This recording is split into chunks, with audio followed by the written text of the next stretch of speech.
Have you ever just stopped and considered why India, a country that we so proudly call a union of states, seems to operate with this massive, powerful engine located right at the center? It's the central paradox, isn't it? The deepest, most defining tension in our entire polity. Exactly. We are, structured to be federal. That means dual governance, separate spheres of power, but the entire architecture is built with a heavy, and I mean a very deliberate, lean toward the unitary side. Right.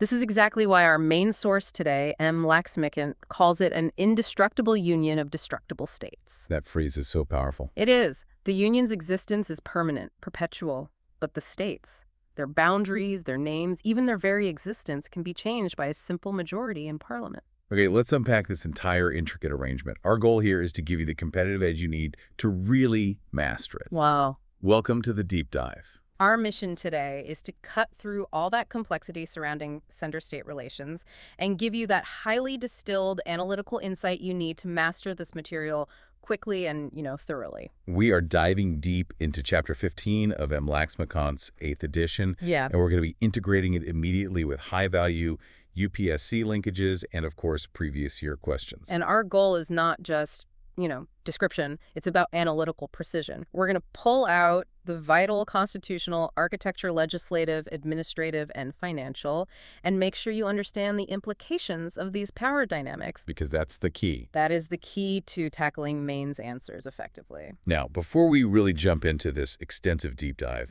we do have a humble request. We pour, immense effort into creating this super useful, high-value content. And honestly, we rely entirely on your support. So if you find this helpful in your preparation, please just take a moment right now to subscribe to the YouTube channel, Simplified UPSC by PPP. And if you are able, please consider joining the paid membership. Your support is truly crucial. It's what ensures we can keep producing and delivering this quality content for you consistently. And a huge, huge shout out to all of our existing members. Your contributions, well, they really do make this possible every single day. We can't thank you enough. Please also hit that like button right now and share your valuable comments below. Let us know what you find most challenging about federalism. It helps us shape future content. And just a quick notification on resources. The free notes with practice PYQs are available on our Telegram channel. And for our Legend YouTube members, the premium notes, extra PYQs, and Model Mains answers are all up on the Discord channel, so do join there. All right, let's jump in. Mission accepted, we are decoding center-state relations. So where does the Constitution actually lay the groundwork for this complex and often pretty fraught relationship? Well, the relationship is very neatly organized. It's studied under 3 distinct heads, which reflect different aspects of governance: legislative, administrative, and financial. The first two, so that's lawmaking power, and then the execution of those laws, are clustered together. You'll find them running from Articles 245 to 255 in Part of the Constitution. And the money part. The financial relations follow shortly after that, covering Articles 268 to 293. This organization itself tells you something important. What's that? That the relationship is meant to be holistic. It demands cooperation, or at least coordination, across all 3 domains: making laws, implementing them, and, of course, sharing the resources to pay for it all. That structural separation is clear. But before we get into the weeds of those 3 domains, we really need to nail down the foundational concept. Why is India so often called a quasi-federation, or as you put it, a federation with strong unitary biases? It's an absolutely critical question. If you don't get this, you don't get Indian governance. Right. India is officially described in Article 1 simply as a union of states. Now, that wasn't an accidental choice of words. It was deeply deliberate. What does it signal? It establishes 2 non-negotiable principles of our structure. First, the Indian Federation was not formed by some agreement between sovereign, independent states like the U.S. model. The states didn't come together and surrender sovereignty to create a union. So they were basically created by the union itself. Exactly. And the second principle is that no state has any right to secede from the union. They are, in essence, administrative units of a larger, indivisible whole. This foundational philosophy immediately creates that centralizing tilt. Okay. That's the philosophy. Yeah. But what about the hardwired structural features that enforce this unitary tilt, even in normal, non-emergency times? Right. There are several, and they're operating constantly. I mean, just consider the institutional integration. We have a single constitution applicable to both the center and the states. Right. We have single citizenship. Our judiciary is integrated. The Supreme Court at the top, enforcing both central and state laws everywhere. This integrated structure just inherently limits the kind of autonomy you'd see in a classical federation. And the power to amend the Constitution itself must be a huge factor here, too. A massive centralizing force. The Constitution is remarkably flexible. Parliament can amend huge portions of it by itself, often without needing any formal consent or ratification from the states. Which sort of undermines the whole federal idea. It completely undermines the foundational federal principle that the units should have a say in changing the basic rules of the game. And then we get to the really contentious parts, the human and institutional links, the governor and the All India services. These are the direct instruments of central influence right inside the state's own machinery. The governor, appointed by the president, which in practice means the central cabinet, acts as the center's eyes and ears in the state. That has real power. Real power. Discretionary powers, most notably the power to reserve state bills for the president's consideration. This gives the center a de facto legislative veto over state policy, even on subjects from the state list. It cuts right to the heart of state legislative autonomy. And the All India services. They function in a very similar way. These officers hold the key administrative posts in the state, but their ultimate disciplinary control of their careers, really, rest with the center. You mentioned these features operate during normal times, but what about the ultimate centralizing force, the mechanism that can just flip a switch and change the whole structure? That would be the emergency provisions, the ultimate testament to the unitary bias. Under Articles 352 for a national emergency, 356 for president's rule, or 360 for a financial emergency, the entire federal structure can shift almost seamlessly into a fully unitary one. The center just takes over. The center gains comprehensive control over the entire legislative and executive domain of the nation. And what's fascinating, as you hinted, is that this shift doesn't need a complex constitutional amendment. It's just built in. Precisely. It's a temporary yet total transformation embedded right in the original text. And tying all this together administratively is Article 365. The ultimate stick. It is the ultimate stick. It basically formalizes the coercion. It states that if a state fails to comply with any lawful directions given by the center, the president can declare that a failure of constitutional machinery has occurred. Which is the trigger for president's rule under 356. Exactly. So administrative noncompliance can lead directly to the dismissal of the state government. Its legislative and administrative leverage rolled into one constitutional hammer. The stage is definitely set for a centralized structure. Let's move to the legislative side then, starting with the spatial limits, the territorial extent of legislation under Article 245. Right. So Article 245 basically draws a map. It says Parliament can make laws for the entire territory of India, or any part of it. And crucially, Parliament's laws can even have extraterritorial operation. Meaning they apply outside India. Yes, they can apply to Indian citizens and their property anywhere in the world. A state legislature, on the other hand, is strictly restricted. It can only make laws for the whole or any part of that specific state. Now, you often hear in legal circles about the doctrine of territorial nexus. Can you break that down for us?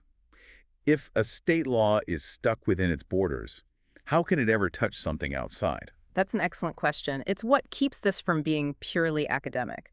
The doctrine of territorial nexuses provides a link, a connection. It means a state law can operate outside the state's boundaries if there is a sufficient real connection, a nexus between the object of the law and the state itself. Can you give an example? The classic one is state taxation. A state can tax income that was earned by a company outside the state if that income came from sources or operations within the state. That's the nexus, the link that gives the state jurisdiction. That makes sense. It prevents people from just hopping over a border to evade state law. But even with Parliament's huge territorial reach, there are some interesting constitutional limitations, especially for sensitive regions. Yes, and these are crucial checks. They are built into the system to respect regional specificity. The first exception involves the president's power over union territories. The president has unique authority to make regulations for the peace, progress, and good government of certain UTs, like the Andaman and Nicobar Islands, Lakshadweep, Ladakh, and so on. And these regulations are powerful. Incredibly powerful. They have the same force and effect as an act of parliament. They can even repeal or amend an existing parliamentary law as it applies to that territory. But that power is conditional for a place like Puducherry, isn't it? It is. In the case of Puducherry, which has its own elected legislature, the president only gets this power when the assembly is suspended or dissolved. It's a way of respecting the democratic structure where it exists. What about the exceptions under the 5th and 6th schedules? These come up all the time in exams. They do. These exceptions involve the governor's power to modify central laws in scheduled and tribal areas. Under Article 244 and the 5th Schedule, which deals with scheduled areas across many states, the governor can direct that an act of parliament does not apply to that area, or that it applies only with specific changes. It's a protective mechanism. An essential protective mechanism aimed at safeguarding tribal customs and culture from the sometimes blunt instrument of general legislation. And the 6th schedule is for specific northeastern states. Correct. The governor of Assam has this power over its tribal areas, and the president exercises a similar power for the tribal areas in Meghalaya, Tripura, and Mizoram. It really underscores the constitutional commitment to administrative flexibility in these culturally distinct regions. Okay, now for the very heart of legislative power. The 3 lists in the 7th schedule. Can you just detail that core division for us? This is the absolute bedrock of legislative competence. You have the Union List, or List 1. It has subjects of clear national importance: defense, foreign affairs, currency, banking, communications. Parliament has exclusive power here, no question. And the state list. The state list, List 2. This has subjects of local or regional interest: public order, police, local government, public health, agriculture. Here, the state legislatures generally have exclusive jurisdiction. And the 3rd one, the conflict zone. The concurrent list, List 3. This contains subjects where both the union and the states can legislate. Think of things like criminal law, forests, education, population control, economic planning. The concurrent list is inherently a site of potential conflict. Oh. So how is that conflict resolved? Let's say both Parliament and a state legislature pass laws on, I don't know, education. The foundational rule is simple. Central law prevails over state law in case of a direct conflict or what the Constitution calls repugnancy. This just reaffirms the supremacy of the center. Right. But there is a crucial, very high-value exception, one that often appears in mains questions. The presidential assent loophole. Exactly. If a state law on a concurrent list subject was reserved by the governor for the president's consideration and it then receives the president's assent, that state law will prevail. Ah, so the state wins. It prevails in that specific state, overriding the conflicting central law. It gives states a very important, though limited, window of legislative autonomy. That sounds like a victory for the state, but I feel like there's another but coming. Does the center still hold the ultimate trump card? It does, and this is a key illustration of our asymmetrical federalism. The state law prevails locally, yes, but Parliament always retains the authority to come back later and override that state law by passing a new law on the very same matter. So it's a temporary victory at best. It's a temporary preference. The center allows a state to diverge for a while, but it always ensures it can enforce national uniformity in the end. It perfectly captures that dynamic. Let's move on to the 5 extraordinary situations where Parliament can just completely breach this division and legislate directly on a state list subject. Which one's the most significant? Arguably, the most politically significant one is when the Rajya Sabha passes a resolution under Article 249. Why that one? Because it's a mechanism triggered internally by Parliament itself, specifically by the Council of States, which is supposed to represent the state's interests. If it declares by a special majority, 2/3 present and voting, that it's in the national interest for Parliament to legislate on a state subject, Parliament gets that power. So it doesn't need an external crisis or anything? No.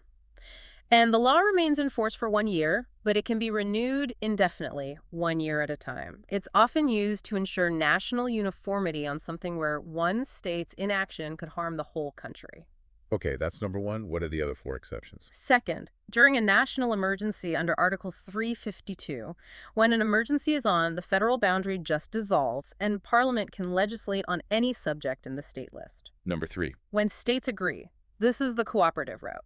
If 2 or more states pass resolutions asking Parliament to legislate for them on a state list matter, Parliament can do so. The law then only applies to those consenting states, though others can adopt it later. What's the 4th? To implement international agreements. Parliament's power here is very broad.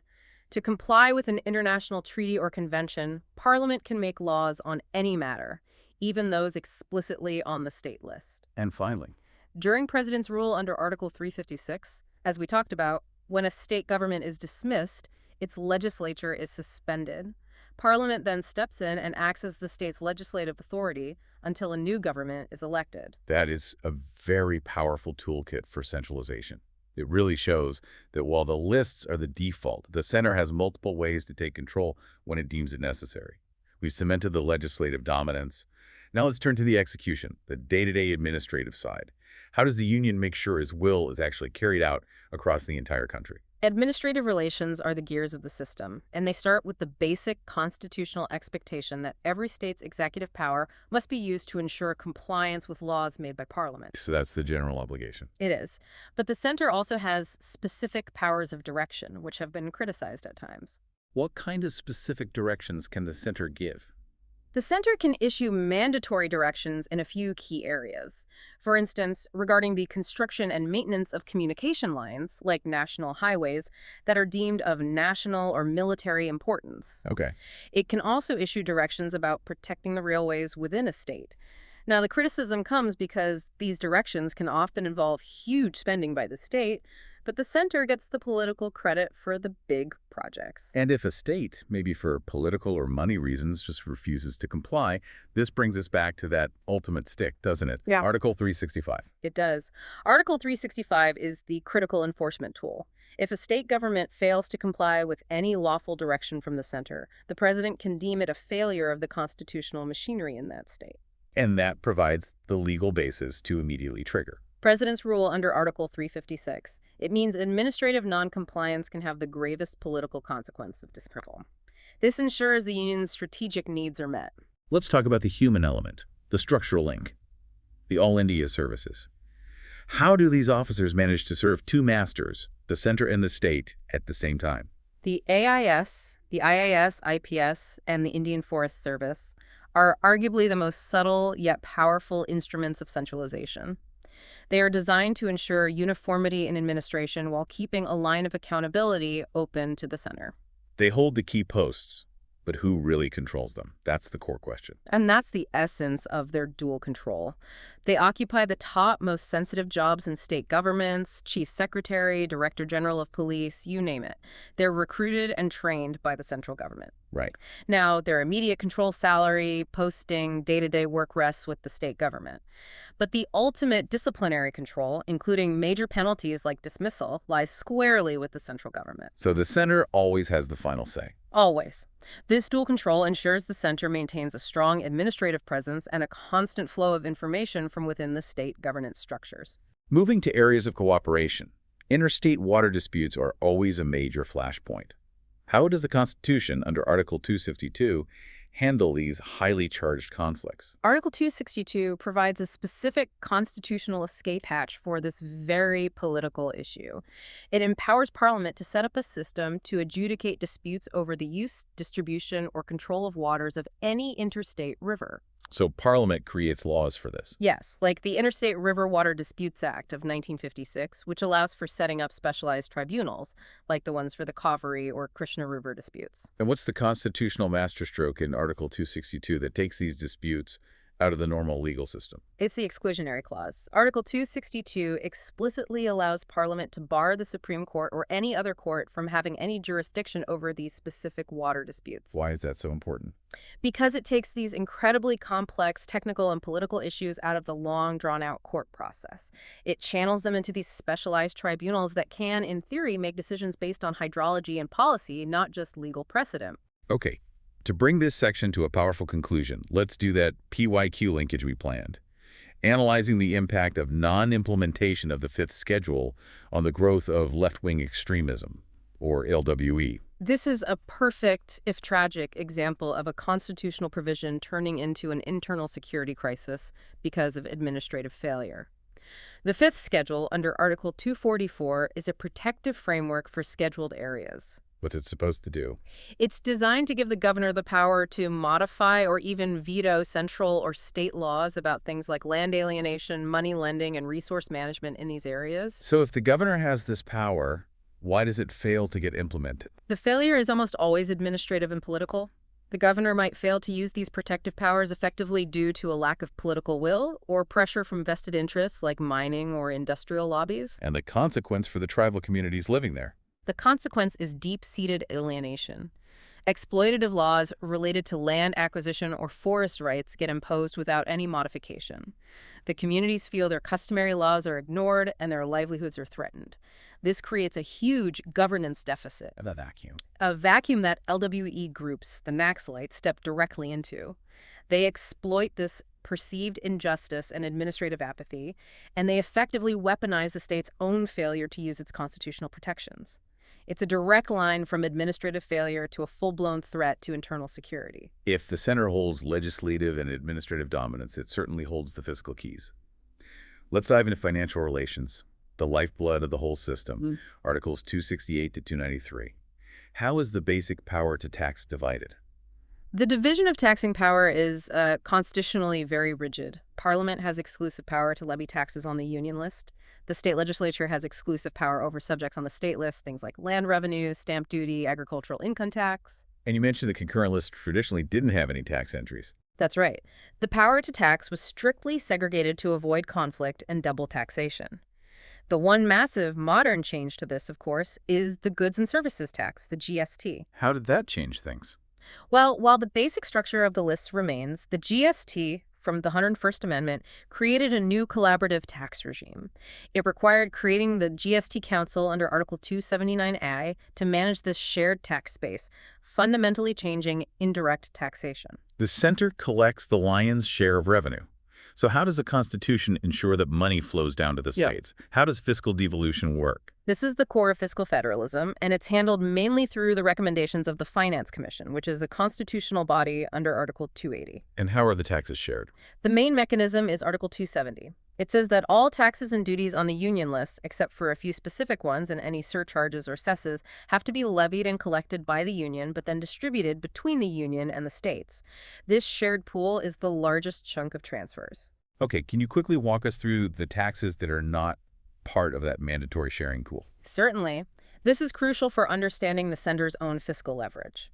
First, under Article 268, there are some duties levied by the center but collected and kept by the states, like certain stamp duties. The revenue stays local. Right. Second, under Article 269, there were taxes levied and collected by the center but then fully assigned to the states. This mostly dealt with interstate trade and is now largely superseded by GST. Okay. And third, the GST-specific provision, Article 269A. The IGST on interstate trade is collected by the center, but the proceeds are then divided between the union and states based on what the GST Council recommends. And then there's Article 271, the center's special tool. Yes. Article 271 allows Parliament to impose a surcharge on certain taxes. And critically, the entire net proceeds of this surcharge are kept exclusively by the union. So the states get no share of that. Zero. It gives the center a direct way to raise funds for its own purposes without having to share. The other key mechanism besides shared taxes is grants and aid, direct assistance. What's the fundamental policy difference between statutory grants and discretionary grants? The difference is really about obligation and purpose. Statutory grants under Article 275 are charged on the Consolidated Fund of India. They are provided by Parliament to states that are deemed to be in need of financial help based on Finance Commission recommendations. So they are obligatory. They are obligatory, and different amounts can be given to different states based on their needs. Now, discretionary grants under Article 282 are given by the center at its own discretion. And they usually come with strings attached. Exactly. They were typically tied to specific centrally sponsored schemes like a national health mission or an infrastructure project. They are a tool for the center to influence and guide state policy implementation. Let's talk about mutual tax immunity. How does the Constitution stop the center and states from, taxing each other out of existence? It's a measure of internal sovereignty. For state immunity, the property and income of a state are exempt from central taxation. This ensures their fiscal stability. But there are exceptions. There are. The Supreme Court clarified in 1963 that this immunity does not extend to customs or excise duties. So the center can impose customs duty on goods a state imports or an excise duty on goods a state manufactures. And what about central immunity? How does it work the other way? The property of the union is exempt from any state taxation. That's pretty straightforward. However, this exemption does not apply to the property of local authorities within a state. And crucially, any corporation or company owned by the state that operates commercially is also fair game for central taxes. So it distinguishes between a government's sovereign function and its commercial activities. Precisely. It keeps the playing field level, so the whole financial relationship is the sophisticated compromise. The center holds the purse strings, but it's constitutionally bound to share, while still using discretionary grants to steer national policy. We've established this deep centralization. But policymakers, even the framers, recognized you need more than just division and dominance. You need institutions to foster dialogue and cooperation. Yes, and the creation of these coordinating bodies is really the modern face of cooperative federalism. It's a recognition that governance challenges are just too complex and interdependent for silos. And the most transformative modern example has to be the Goods and Services Tax Council. Absolutely. The GST Council, established by the 101st Amendment under Article 279A, is a textbook case of this. What makes it a model of cooperative federalism in action, especially compared to how taxes worked before? It's all in the structure. It mandates collaboration. It's a joint forum of the center and the states. The union finance minister chairs it, and the members are the state finance ministers. And this structure requires consensus. It does. The council makes recommendations on almost every aspect of GST, what gets taxed, what's exempt, and critically, the tax rates themselves. And the voting mechanism is what enforces the cooperation. How does that work? Decisions need a majority of not less than 3/4 of the weighted votes. The center's vote is weighted at 1/3, and all the states' votes together are weighted at 2/3. So no one can act alone. Exactly. The center can't unilaterally impose its will, and the states can't block the center without significant unity among themselves. It forces them to the table. Okay, moving to the broader policy sphere, let's talk about the Interstate Council, the ISC, under Article 263. The ISC is a presidential creation. The Constitution says the president can establish one if it's deemed to be in the public interest. And following the recommendations of the Sarkaria Commission, a permanent ISC was finally established. And what are its primary duties? Its duties include investigating and advising on disputes between states, though its advice is just advisory and not binding like a court ruling. And more importantly, it investigates and discusses subjects of common interest to promote better coordination of policy and action. It's a high-level platform for political dialogue. The Sarkaria Commission, which pushed for the permanent ISC, is such a major milestone. Let's dive into its recommendations, especially the ones that tackled the biggest friction points. The Sarkaria Commission, from 83 to 88, was pivotal. It made 247 recommendations, all aimed at restoring some balance. Its most critical recommendation was on Article 356, President's Rule. What did it say? It said this power should be used very, very sparingly, only as a last resort in extreme cases of breakdown and after all other democratic options had failed. It was a direct response to the political misuse of Article 356. What else? On the governor's appointment, it said the center must consult the state's chief minister, and that the governor should be a detached figure, not someone deeply involved in local politics. That makes sense. It also recommended that the center should consult states before making a law on a concurrent list subject, and that the net proceeds of the corporation tax should be shareable with the states to improve fiscal equity. These recommendations really set a new agenda. Let's conclude this section by revisiting that crucial shift in the fiscal landscape, the relationship between the Finance Commission and the old Planning Commission.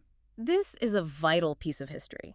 Dr. P.V. Rajmangar, chair of the Fourth Finance Commission, famously called the Finance Commission the balancing wheel of fiscal federalism. It's a constitutional body, Article 280, meant to ensure fair distribution of tax revenue. Yet for decades, that balancing wheel was effectively sidelined. How did the Planning Commission usurp its role? The Planning Commission was a non-constitutional body, set up by an executive resolution. But it controlled all the resources for development planning. This meant it distributed massive amounts of non-statutory or plan grants. So these were grants outside the Finance Commission's recommendations. Yes, and these plan grants often dwarfed the size of the statutory grants from the Finance Commission. The Planning Commission, chaired by the Prime Minister, had immense political leverage. States had to align their policies with central plans to get that crucial funding. So the center had two streams of money, but only one was constitutionally impartial. Exactly. The Planning Commission was the vehicle for a very centralized, coercive kind of fiscal federalism. It reduced the Finance Commission to just dealing with the non-plan revenue gap. And that dynamic changed completely when the Planning Commission was abolished in 2015. It did. It was replaced by the NITI Aayog. Any Aayog is designed as a think tank, a knowledge hub, with a specific mandate to foster cooperative federalism. And it doesn't control the money. It does not have the same power over resource allocation. This shift, in theory, has empowered the Finance Commission to resume its primary role as the true balancing wheel, with more untied funds flowing to the states through the constitutional mechanism. This is where we put it all together. We need to apply this legislative, administrative, and financial architecture directly to high-stakes mains questions. Exactly. This is where we move from description to application. Let's tackle those 4 PYQs from the source material. First up, analyze the food security bill or any big national welfare scheme and the implementation challenges it creates. This perfectly illustrates the interdependence of legislative and financial relations. Food distribution and social planning are on the concurrent list, list 3. So the center makes the national law, like the National Food Security Act. Right, for uniformity. But the implementation, procurement, storage, identifying beneficiaries, the PDS shops, that's all the job of the state executive machinery. That's administrative relations. The dependency, though, is fiscal. The money. The whole thing hinges on massive central subsidies. This funding flows through statutory grants to cover general deficits, but more importantly, through discretionary grants tied specifically to the scheme. The challenge is ensuring that money flows on time and that the policy itself doesn't tread too much on the state list subjects of agriculture. Okay, next one. The relationship between land reforms, agriculture productivity, and poverty elimination. Where does the Constitution place this responsibility? This falls squarely and rigidly in the state list, list 2. Land and agriculture are core state subjects.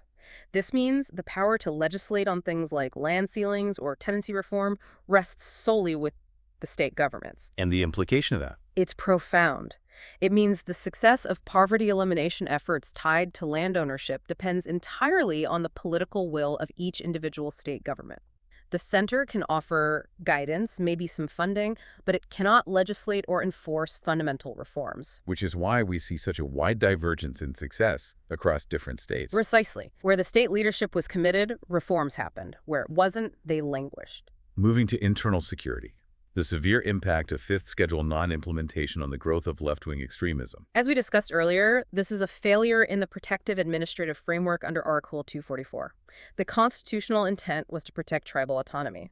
The failure to implement means the state executive, through the governor, neglects its power to modify laws in these areas, leading to land alienation and resource loss. Yes, and that creates the governance deficit.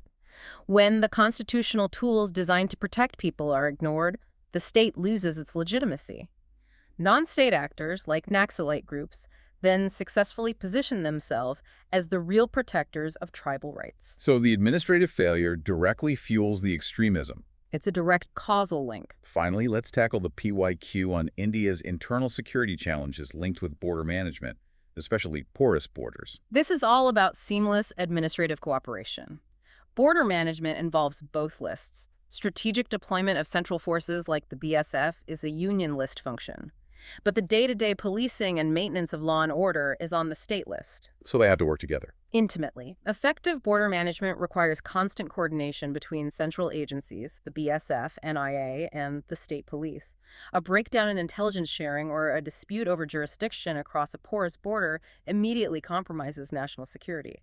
It shows just how vital that administrative relationship is. So whether it's food, land, tribal rights, or border security, every major policy challenge comes back to which list it's on, who's paying for it, and how well the center and states are actually working together. Absolutely. The essence of this deep dive is understanding that delicate equilibrium, a constitutional division that is perpetually balanced by structural centralization and institutional interdependence.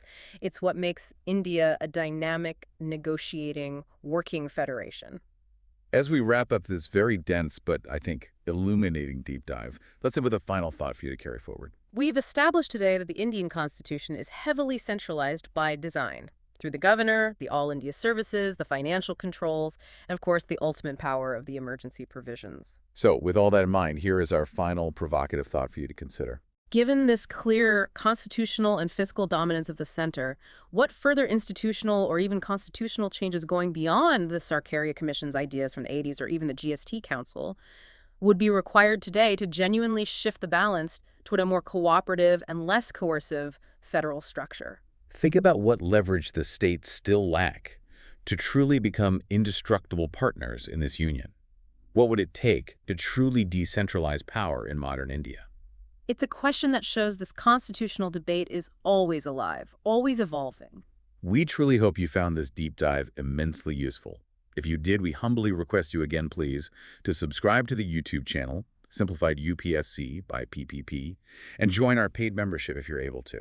Your support is absolutely vital. And thank you again to all of our existing members for their crucial support. It means the world to us. Don't forget to like this deep dive and share your valuable comment below. Let us know your answer to that final question. And a quick reminder on resources, the free notes with practice PYQs are available right now on our Telegram channel. And for our Legend YouTube members, premium notes, extra PYQs, and modern mains answers are all waiting for you on the Discord channel. Do join there to get the absolute maximum value. Until the next deep dive, stay informed and keep learning.